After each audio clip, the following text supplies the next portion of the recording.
I think we're good with the word of God as long as we don't have to do anything, as long as he doesn't come knocking at our door, as long as the word of God doesn't affect us, as long as we don't have to change.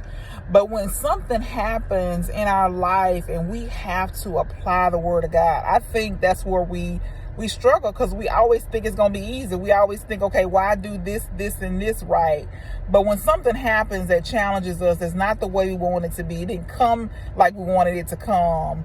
Until we get something like that, we have to say, okay, what does the word of God says? Instead of, we get things like don't gossip or don't repay evil for evil. It's when we have to apply the word of God, when we know that the word of God says something different than what we want to do. We're stubborn. We want things our way.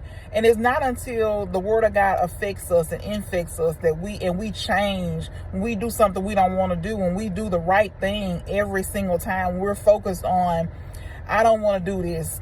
I don't feel like doing it, but I'm going to do it because the word of God says to do it. And I'm going to do it with a good attitude. I'm going to do it because it's the right thing. And I'm going to be listening. I'm going to be focused on what the word of God says. Everything that, I'm going to be looking at, okay, in my life, what is it that I need to change? What does the word of God say about these things?